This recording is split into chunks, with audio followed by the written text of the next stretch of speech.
지방선거 다들 잘 보셨습니까? 대선만큼은 아니지만 꽤나 재미있는 자리가 여럿 있었던 만큼 꼬박 밤을 새다시피 한 분도 꽤 계신 것 같아요. 전체적으로 보수 진영의 입장에서는 압승이라고 부르기에 모자람이 없는 승리였습니다. 지난 지선과 비교하면 더욱 그래요. 24대 1로 졌었던 서울구청장을 17대 8로 3분의 2를 탈환하고 경기도의 시장, 군수가 원래 29대 2였는데 22대 9로 뒤집었습니다. 광역, 기초의회들도 전멸이다 싶었던 4년 전과 비교해보면 강산이 변했다고 이야기할 정도가 되죠. 3대 14로 졌었던 교육감도 9대 8, 절반은 가져왔습니다. 선거 결과를 줄줄 읊어드리는 건 시간 때우기는 좋지만 별 의미는 없을 것 같고, 많은 분들이 중요하게 생각했고 또 신경을 쓰셨던 안타깝고 화도 나는 그런 맺히만 몇 가지 이야기해 보려고 합니다. 우선 개항에 도망가서 국회의원 자리를 주워 먹은 이재명. 다른 데 다 져도 여기만 이기면 찐만 잡으면 이긴 거라고 할 정도로 관심이 쏠렸던 곳인데 예상대로 찌시 가져갔습니다. 여론이 엎치락 뒤치락 하는 듯이 보이긴 했는데 실제 선거는 여론조사와는 또 달라서 이재명에게 매우 유리한 판이라고 봤고 결국 그 예상이 맞았어요. 지역색은 넘기 힘든 벽입니다. 좀 아쉬운 것이 개항 입장에서는 이 공천은 모욕적인 공천이에요. 지난 선거는 그래도 여기서 계속 해먹던 송영길이 나왔으니까 괜찮은데 정말로 아무런 연고가 없는, 누가 봐도 떨어질 분당갑을 피해서 의원 자리를 돌려먹기 하러 온 것일 뿐인 그런 공천이었습니다. 개항 주민들 입장에서는 개항이 호구냐는 말이 나올 수밖에요. 거기는 어차피 짝대기만 꼽아도 짝대기가 당선되는 곳이다. 민주당이 이런 판단을 하고 있는 거니까요. 그럼에도 불구하고 개항 주민들은 수직 이착륙 같은 헛소리를 들으면서도 찢을 찍었습니다. 유세 내내 개항 주민들 사이에서도 여기에 왜 왔냐, 니네 동네로 돌아가라 하는 원성이 계속 쏟아졌는데 찢은 오히려 자신을 반대하는 세력을 서북청년단 같은 폭력 조직으로 몰았어요. 이런 꼴을 보면서도 누군가를 지지한다는 것은 이해가 어려운 행태죠. 호남은 특정 정당이 무조건 당선된다는 통념이 존재하는 곳입니다. 그런데 그래서 거기가 발전되고 성장하고 살기 좋아지면 괜찮은데 현실은 어떻습니까? 마트조차 잘 없는 대한민국에서 가장 낙후된 지역 중 하나예요. 아무나 보내도 무조건 당선된다는 그 믿음이 결국 호남을 낙후된 곳으로 만들었습니다. 잡은 고기에는 밥을 주지 않는다는 말이 있듯이 민주당에게 잡힌 고기가 되면서 밥을 줄 이유가 없는 곳이 돼버린 거예요. 혹시나 제가 말씀드리는 이 정의가 듣기에 귀에 거슬리십니까? 그러나 이게 현실이라는 것은 여러분 모두 잘 아실 거예요. 개항 역시 이제는 그런 곳입니다. 송영길을 찍을 때는 명분이 있었죠. 오래 한 사람이다, 지역에 잘했다, 뭐 이런 이유를 붙일 수 있었을 텐데 찌색에는 그런 말을 할 수가 없습니다. 이건 개항에게는 불명예죠. 경기지사, 늦게까지 사람들을 잠 못 이루게 한 곳이고 새벽에 역전을 당하면서 소셜미디어에 탄식과 분노가 쏟아지기도 했어요. 개인적으로 저는 그쪽 사람들은 언급하기 싫고 상대도 하기 싫지만 이번에는 말을 안 하고 여기만 빼놓고 지나갈 수는 없어 보입니다. 강용석 씨에게 분노가 쏟아지고 있어요. 강용석 씨가 출마하지만 않았어도 어차피 본인이 당선될 확률은 없었고 끝까지 완주하지만 않았어도 충분히 승리할 수 있는 곳이었고 또 찌세 범죄 혐의를 털기 위해서는 반드시 가져와야 하는 중요한 지역을 이런 황당한 모양으로 뺏겼다는 게 많은 사람들을 화나게 하고 있습니다. 개인의 입장에서 보면 피선거권을 가진 사람이 공직에 출마하는 것은 비판받을 이유가 없죠. 어디까지나 개인의 자유의 영역입니다. 그러나 진영이라는 관점에서 보면 지금 한국의 정치 진영이 그냥 뜻을 가진 개인이 각자 알아서 출사표를 던지고 정책으로 경쟁을 하는 그런 모양새가 아니죠. 사실상의 내전 상태예요. 상대를 잡지 못하면 이쪽이 잡혀버리는 이런 상황이라는 점을 감안하면 개인이라는 관점에서는 비판할 이유가 없더라도 진영이라는 관점에서는 비판을 할 수밖에 없습니다. 더군다나 그 사람이 이 바닥에서 돈을 벌고 이 바닥에서 삶을 영위하고 있는 사람이라면 나는 그냥 개인으로서 출마했다고 주장하기도 어렵죠. 단일화를 안 해서 졌으므로 국힘당의 책임이다. 저는 그렇게 보지 않습니다. 애초에 강 캠프에서도 10%의 표를 가져와서 정치 지형을 바꾸겠다, 이렇게 말을 해왔어요. 이 10%라는 게 무슨 뜻인지 가만히 한번 생각해 보세요.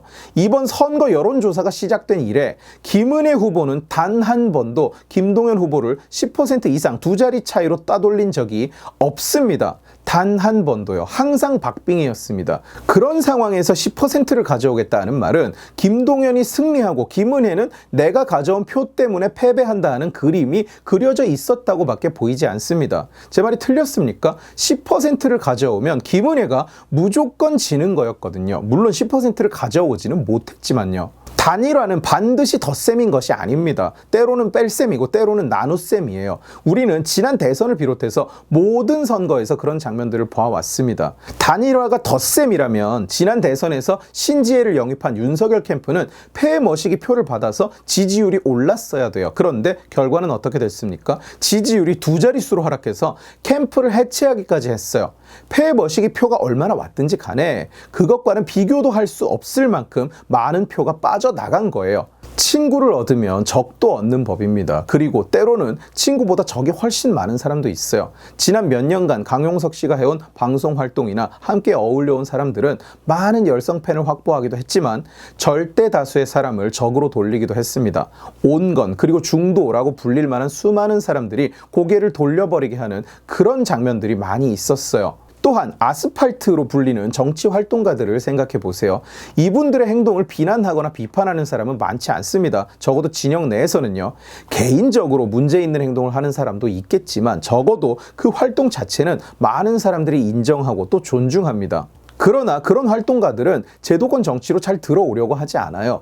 외부에서 활동을 하다 보면 욕을 먹기도 하고 욕을 하기도 하고 멱살잡이 같은 폭력에 연루되는 경우도 많고 송사도 항상 달고 삽니다. 그렇기 때문에 이분들을 인정하고 또 후원하더라도 제도권으로 포용하기는 쉽지 않은 거예요. 그리고 본인들도 그런 걸 다들 잘 알고 계십니다. 누가 시킨 것도 아니고 자의적 선택에 의해서 그런 길을 걷기 시작했으면 그 선택에 대한 책임도 생기는 거예요. 양지에 있고 싶으면 음지에 발을 들이지 말고 어둠의 방식으로 돈을 벌기 시작했다면 양지로 나오지 않는 것이 맞는 것 아닐까요? 본인의 활동을 통해서 제도권을 떠난다는 진로를 스스로 정한 거예요. 단일화를 왜 거부하겠습니까? 내가 그 거부 자체에 동의를 하고 못하고는 차치하더라도 저쪽도 다 정치꾼들인데 그냥 덧셈이라면 왜 안 한다고 하겠습니까? 덧셈이 아니니까 안 한다고 하는 거예요. 적어도 그런 상황이 걱정되니까, 리스크가 너무 크니까. 김어준이 어디 의원 자리 하나 하고 싶다고 나서면 못할 것 같습니까? 좌측에는 김어준한테 아예 뇌를 빼줘버린 사람들이 넘쳐나요. 총재님이 정해주기 전까지는 판단을 하지 않겠다. 모든 판단을 유보한다. 이런 골 빠진 소리를 아무렇게나 하는 애들이 수십만 명인데 김어준은 왜 의원을 비롯해서 공직에 나가겠다고 나서지 않을까요? 그게 자기 자리가 아니라는 것을 잘 알기 때문이에요. 그리고 자기가 해온 언행, 자기 활동이 이미 양지로 나오기 어려운 상태라는 것을 잘 알기 때문입니다. 그리고 그게 나쁜가요? 쟤네 입장에서 민주당 의원 한 사람보다 김어준이 파워가 훨씬 센데 굳이 그 파워를 잘라내면서 무수한 공격에 자신과 자신의 진영, 자신의 정당을 노출시키면서 현실 정치에 발을 들일 이유가 뭔가요? 여기에도 또 저기 빠들이 와서 저를 욕하고 도배질을 할 거라고 믿어 의심치 않습니다만 자신 있게 말할 수 있습니까? 단일화하면 무조건 플러스가 됐을 거라고? 그렇게 생각한다면 너무 나이브한 거예요. 선거를 앞두고 그렇게 베팅을 하기는 어렵죠. 아침부터 그쪽 팬들이 인터넷 여기저기 다니면서 실드 글을 올리고 있는데 단일화를 안 해줘서 진 거니까 네 책임이다. 이거는 테러범의 논리와 다를 게 없습니다. 데모꾼들이 폭동을 할 때 꼭 하는 얘기가 당신들이 요구를 안 들어줘서 폭력 사태가 일어나는 거다. 이제부터 벌어지는 일에 대한 책임은 당신들에게 있다. 이겁니다. 뜻을 세우고 싶었더라도 진영을 생각한다면 어차피 본인이 당선될 가능성이 없는 상황에서는 막바지에는 사퇴를 하는 것이 맞았죠. 저는 사실 전날 밤에라도 사퇴 발표를 할 거라고 기대했습니다. 제 기대가 틀렸지만요.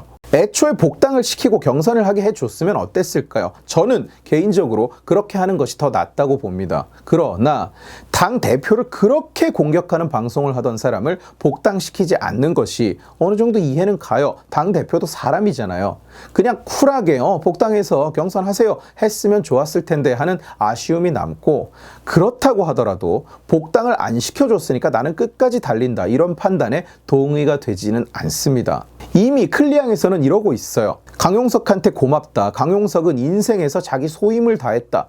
크크크가 글의 절반을 넘네요. 너무 많은 사람을 화나게 하고 또 실망시켰기 때문에 결국 본인의 입지도 좁아졌습니다. 선출직에 다시 나서기 어렵지 않을까 싶고 서로 이러지 않을 수 있었는데 하는 아쉬움이 남아요.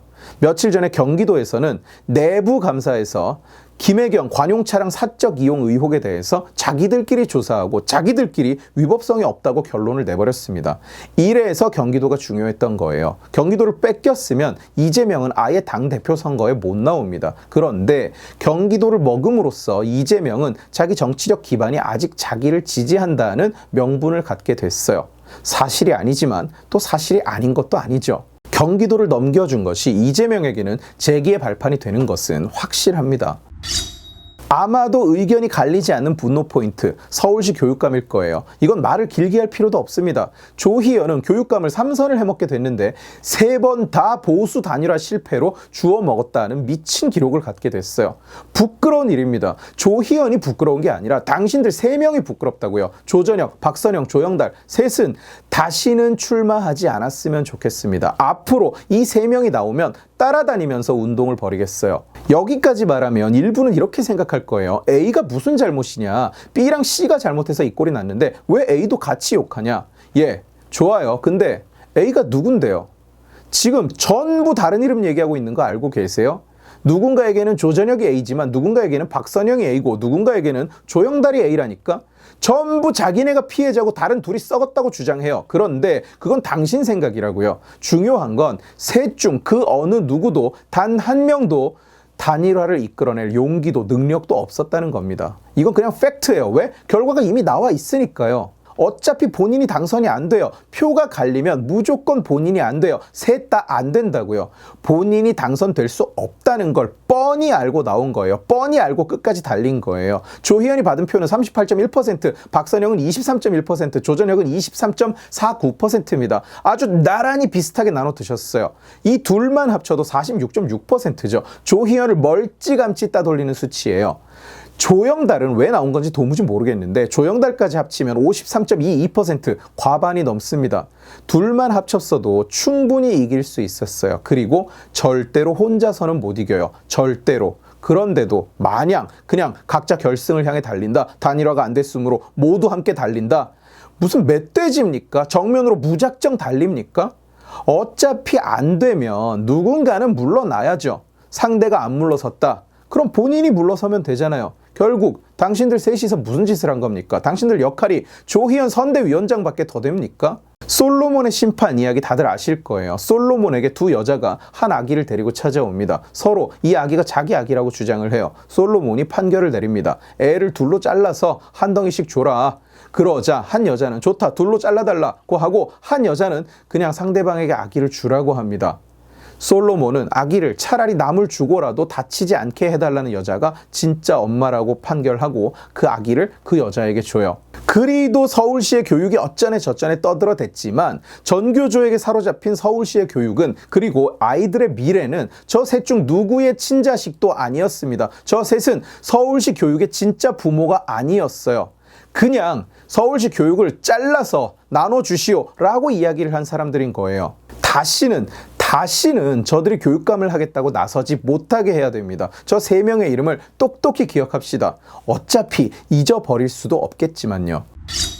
앞으로는 어떤 일이 벌어질까요? 오세훈 시장은 이제 날개를 달았습니다. 사사건건 민주당 시의회가 시비를 걸어서 될 일이 없었는데 이제 확 달라질 거예요. 지금까지 보이는 바로는 오세훈 시장은 방향을 정말 잘 잡고 있습니다. 규제 철폐, 재건축, 재개발 허가, 서울시의 기생충들을 떨어내기 다 힘을 얻게 될 것 같아요. 김동연은 경기지사가 넘어간 게 아쉽기는 하지만 김동연은 지금 계산을 엄청나게 하고 있을 겁니다. 대선 때도 양쪽 캠프를 다 들여다봤다고 알려진 사람이에요. 친문은 다 감옥에 갔고 친짓은 다 개털입니다. 본인도 현재는 친짓으로 분류가 되고는 있지만 이제 찐만 제거하면 자기가 민주당의 유력 대선 주자가 돼요.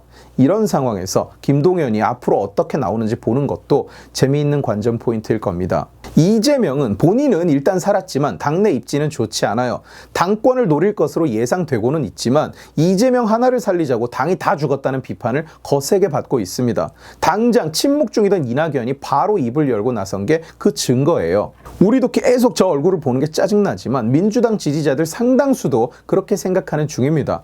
박지원은 바로 자생당사, 당을 죽이고 자신만 살았다면서 이재명을 비난했고, 문재인은 이재명을 쓰레기로 칭하면서 그 쓰레기 때문에 국진당이 부활했다는 트위터에 좋아요를 눌렀다가 실수였다고 해명하는 묘한 일도 있었어요. 우리는 팝콘을 튀기기 시작해도 좋을 것 같습니다. 전 정권 그리고 이재명을 향한 수사 이제 속도를 낼 거예요. 선거를 앞두고는 검찰은 움츠러들 수밖에 없습니다. 왜냐? 조금만 건드려도 정치 탄압이다, 정치 보복이다 이러고 시비를 걸 테니까요. 이제 그런 족쇄가 없어졌죠. 그리고 조금 있으면 검수완박이 됩니다. 그래서 아마도 검찰은 그 전에 결말을 보려고 할 겁니다. 박지원과 똥팔육들은 오늘도 자중질환 중이에요. 박지원은 여러모로 조금 그렇지만 그래도 최근에는 민주당에서 올바른 소리를 할 수 있는 유일한 사람이었습니다. 올바른 소리만 했다는 얘기가 아닙니다. 어쨌든 그런데 올바른 소리를 했다는 이유로 집단 린치를 당하는 중이에요. 왜? 똥팔육은 올바른 소리를 받아들이지 못하니까요. 매일 얘들은 오늘 뭐 가지고 싸우나 구경하는 게 요즘 낙입니다. 박지원이 오래 버텼으면 좋겠어요. 우리 입장에서는 아무나 져랍니다. 둘 중 아무나 져라. 누가 져도 꿀잼. 진짜 민주당이 쇄신하면 어쩌지? 민주당이 진짜 좋은 정당이 돼버리면 어쩌지? 걱정하시는 분들 민주당을 믿으세요. 절대로 쇄신하지 않을 겁니다. 정치는 생물과 같다고 해요. 고작 5년 만에 천지가 바뀌는 경험을 했습니다. 민주당은 원래는 지는 정당이었어요. 항상 지는 정당. 그런데 지난 몇 년간 풍파를 당하면서 우연히 승리를 틀어쥐었을 뿐입니다. 그래서 저것들은 지들이 정권을 잡고도 야당처럼 굴었어요. 국정은 못하고 남 탓이나 하고 이념에 쩔어서 국민들을 괴롭히고 이길 줄을 모르거든요. 이기면 어떻게 해야 하는지를 모르거든요. 부디 그 시대가 끝난 것이기를 바랍니다. 다음 총선은 정상 진영이, 보수 진영뿐 아니라 정상 진영이 더 큰 승리를 틀어줄 수 있기를 바랍니다. 희망을 한번 가져보죠. 그리고 미풍만 불면 잔치부터 벌이는 국힘당도 언제든 이런 일이 일어날 수 있다는 것을 잊지 말고 계속 변화해 갔으면 좋겠습니다. 오늘 지식의 칼은 여기까지입니다. 재미있게 보셨으면 지식의 칼 채널을 구독해 주시고 이 영상을 주변에 공유해 주세요. 여러분들이 공유해 주시면 설득은 제가 하겠습니다. 고맙습니다.